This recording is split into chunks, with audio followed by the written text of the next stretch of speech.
Hey yo guys, Marlon King here, and today I'm going to be talking about the Canon 70D and whether it's still relevant in 2018. Now I know you're thinking it's an older camera and there are plenty of alternatives out there. However, you may be mistaken. Now this video is perfect for beginners that are looking to get their first camera, or if you indeed already own the Canon 70D and you are looking to upgrade. In this video I'm going to be going through the pros and cons of this camera and some of its alternatives and why it may still be more relevant than you think. Stick around.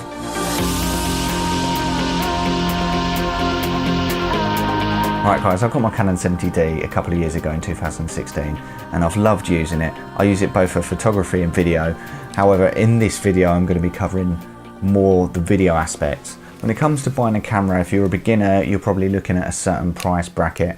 I know for myself I was looking at under £1,000. And if you're looking to upgrade, you may still be in that bracket of maybe spending another £1,000, but that's including trading in your current camera. So I think the best thing to do is let's talk about the pros first. The first thing is the price point. You can pick one up for about £450 to £550, and usually that will come with a lens as well, maybe a kit lens.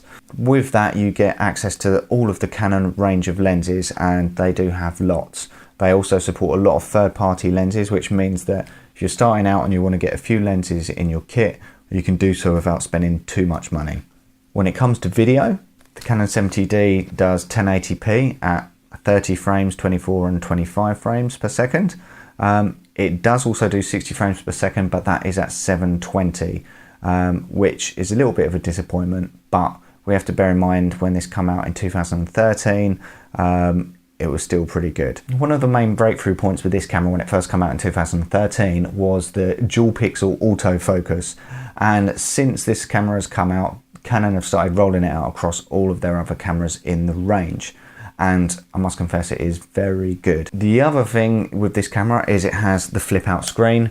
Now this screen comes out sideways, which means it's very good for vlogging. Not only that, but you can attach an external microphone on top of the camera so you can get even better audio and still see the screen. Now, a lot of other cameras have a tilt screen that goes up this way, very similar to my Canon G7X Mark II. And whilst that is good, it's no good if you're attaching an external microphone. Now, when it comes to changing the settings on this camera, it is very good. The main reason for that is that it's got all of these additional buttons up the top which give you quick access, and you've also got a quick display screen there. Now maybe that's more useful for photography, but it does come in handy. Also, I will say the touchscreen on this is really good and perfect for quick changing your settings. From a photography point of view, the battery life is really good. You can get 800 to 900 photos, and it also supports 7 frames per second burst mode. So all in all, this is a really good camera.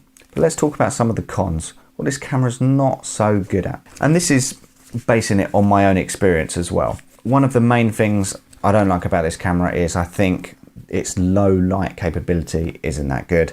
I think it's starting to get a little bit dated there. I find that when I'm using it above 2000 ISO, it starts to struggle and it gets very noisy. What's really annoying is you can take photos in almost worse conditions than this camera with your phone and get better results. So definitely from there I find it not so good. Another thing with this camera is the slow motion at 720. The resolution isn't there. Now I made a video the other day, Peter McKennan's B-roll challenge, and I used that mode. And in actual fact it didn't look so bad, but the minute you come to using things like zoom transitions or trying to crop in slightly, that's when the footage really starts to show up that it's not full resolution. A couple of other things this camera's missing. It's not the end of the world, but they are nice to have, and that is a time-lapse mode. It doesn't have a headphone jack, though I personally don't think that is necessary for myself. The other thing is it doesn't have an auto video mode. Now, a lot of you might be saying, oh, you don't need that, you should always be manually setting your video. And yes, if you want to get pro results, you're in a studio environment, great. However, if you're outside and you're doing vlogging and the lighting's consistently changing, that is when you need an auto mode. And I must say that recently I found myself using the G7X Mark II more for my vlogging over this camera. Other than the fact it's smaller, I just find the auto video mode works really well and gets you really good results. As I mentioned earlier, if you're a beginner looking to get your first camera, I think this camera is great, and it's a lot better than some of the other entry-level cameras. Because this is a little bit older, you're getting a lot more camera for your money. However, let's talk about some of the alternatives out there. And actually, I'm going to be going through a lot of cameras that I've been looking at that I would like to upgrade to. And when I started going through the list and comparing them feature for feature, I started to realize actually this camera isn't so much of a bad deal. So one of the first options you may be looking at is the new Canon M50. Now, the main selling point for this camera is the 4K, and it sounds great. However, it is quite restrictive. The first restriction is that you can't use a dual pixel autofocus, which for me is a big no-no, because if you can't keep your video and photos nice and pin sharp, what's the point?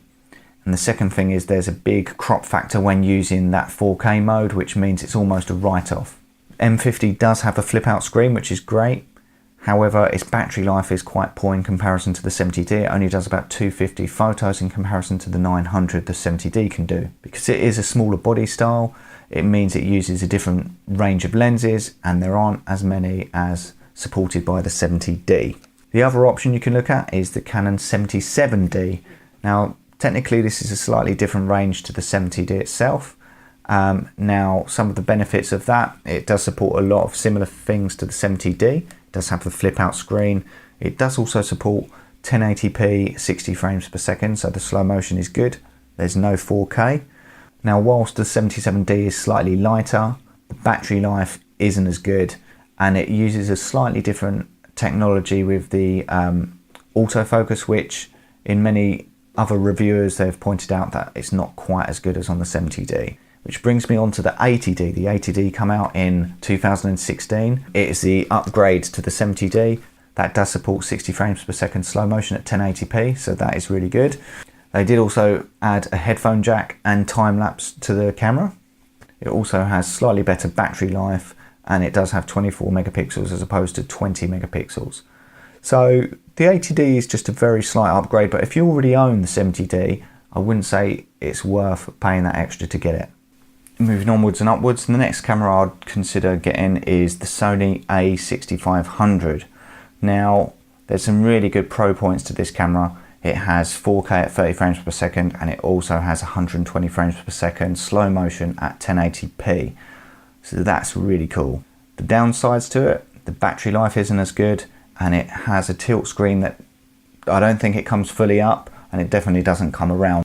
Only having that tilt screen means that if you're filming yourself, it's pretty much a no-go. You're never going to see what you're getting. Now from there we start to move up to the full frame cameras, and the next on the list is the Canon 6D Mark II.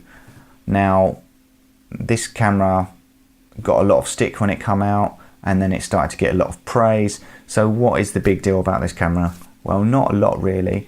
In my mind, I treat it as an ATD that is a full frame camera, and I think that's a really good summary for that.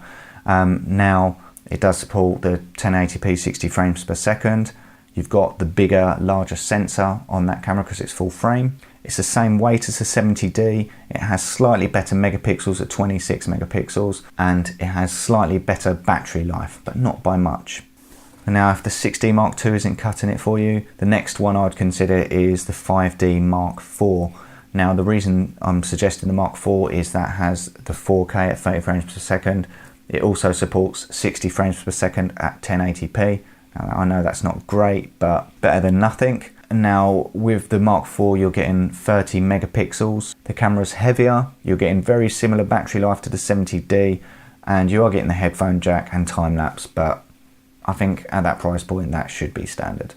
And then finally, top of the list is the new Sony A7 Mark III.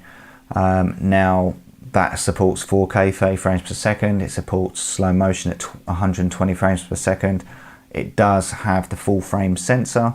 It's lighter than the Canon 70D, but the battery life isn't quite as good. For myself, if I was looking to upgrade and money wasn't an object, I would definitely be going for the A7 Mark III as my main camera for photography and video. If I was looking for something to replace my vlogging aspect, maybe something like the A6500 would be a good call. Main reason being I'm looking for the ultra slow motion at 120 frames per second, and that 4K is always good to have, especially in a studio environment like this, because it allows you to crop in and get different angles. As you saw consistently throughout, the Canon range is a little bit lackluster when it comes to the slow motion and the 4K. You have to pay a lot of money to get their top end range to get the 4K, and they never go above the 60 frames per second slow motion. And so finally, to conclude, I'm going to give you the price points of these cameras so you can see where we're at. Now, these are UK prices, but they're going to be very similar in the US. So for the 70D, you can pick that up for between 450 and 550, and that's generally with a lens.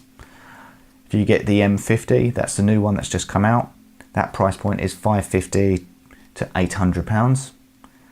If you look at the 77D, it's a little bit older now, so you can pick that up for 700 pounds, no lens. The ATD generally goes for 700 to 800 pounds with no lens. If you're looking at the Sony A6500, that starts at around 1100 to 1300 without a lens.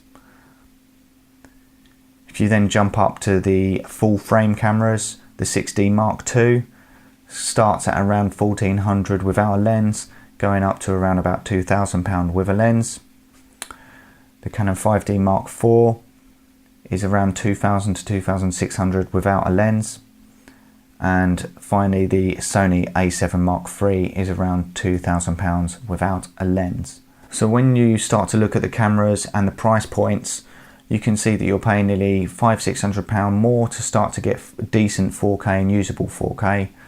And if you want those all-round cameras, which in my mind is more something like the A7 Mark III and the 5D Mark IV, you're paying £2,000 plus, which is a lot of money, especially if this is just a hobby or something you do to enjoy and you're not making any money from it. So this brings me all the way back to the 70D, and I think when you analyze it, I think you're getting a lot of camera for your money. So guys, I really hope you enjoyed this video. I hope you found it helpful, and let me know in the comments if this has helped you decide what camera to get next, or whether you've decided not to upgrade and stick with the camera that you currently have. Always good to hear from you guys. Guys, if you like this video, give it a thumbs up, and if you really found it helpful, consider subscribing for more content.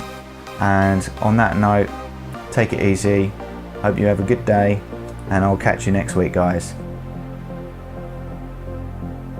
Peace.